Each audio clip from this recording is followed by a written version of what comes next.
Belgrade, and I'm sure that you know that, is a good place for dialogue, exchange of opinion and agreements about the future. We have big plans for our country, numerous ideas how to make it better for all our citizens, attractive for the investors, and how to continue to secure peace and stability in the Western Balkans. How can one present the ambition of Serbia in the world stage in only a few minutes? A poet might find it easy to express himself in a couple of lines, but someone else could not do that even in volumes. However, I shall try to reflect on our views towards the future using only a couple of minutes. This meeting is held in a year in which we mark 100th anniversary of the First World War. Unfortunately, Serbia was in the limelight then. During the war for liberation, it had many victims, but it stood up like a winner, not only military, but also morally. We learned how to listen and understand processes in our surroundings. Sometimes it even seems to me that today we can do that maybe better than the others, precisely because of the burden of history on our shoulders. First and foremost, we have started a negotiating process with the European Union, and membership in this organization is our principal foreign policy goal. A specific instrument guiding us towards the membership are the main engine of reforms. We want to redefine our position in Europe, not only political one, but first of all, economic one. I'm not hiding the pleasure for extremely favorable annual progress report of the European Commission on Serbia. However, believe me when I tell you, next year our progress is going to be more visible. We want to become an equal member of the European Union, actively contributing to ideas this integration is founded on. We do not want to be, and we will never accept the role of a poor cousin asking for charity and that the family is ashamed of. We shall create a political system and economic environment that encourages progress of every man as well as the country. Once we have those reforms implemented, we will have a lot more success. But we have to work much harder. For all that, we have to change ourselves. Progress comes at a certain price, which we all are ready to pay.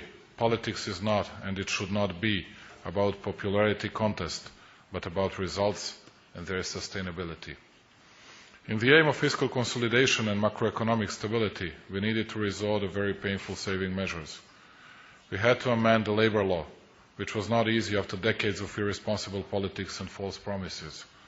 But we did it, because we have a responsible standpoint about the job we do. Despite that, and despite public sector salaries and some pensions cuts, this government of Serbia and our reform course are still enjoying the support of a large number of citizens. At least we don't lie them, and we do not hide the truth. It gives me the strength to endure and fight for reforms and not to pay attention to malicious comments of irresponsible people who use public space for spreading hatred and defeatism and who are happy for any trouble if it brings them short-term political benefit. Good and important things are happening to us. First of all, there is a continuing progress in discussions with Pristina. Both sides had made efforts to reach Brussels agreement, which took statements, courage and far-reaching vision. I hope that government in Pristina will be formed soon so that we could continue talks in the interest of peace and security. Today, Serbia has the best relations with its neighbors, better than ever before. And I want to welcome once again my friends from the region, presidents and prime ministers, and I really think that we have never had better relationships with many of these countries in the region.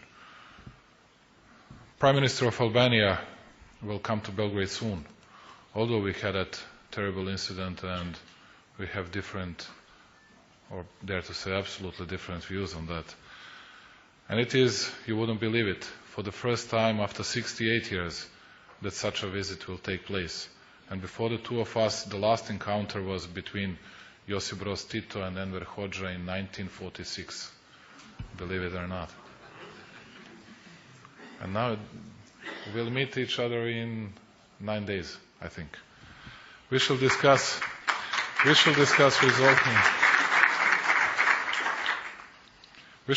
resolving political problems, joint economic interests. I do not expect to have the same views about many political issues of short-term character, but I am certain that we shall find the common denominator for the future of our people.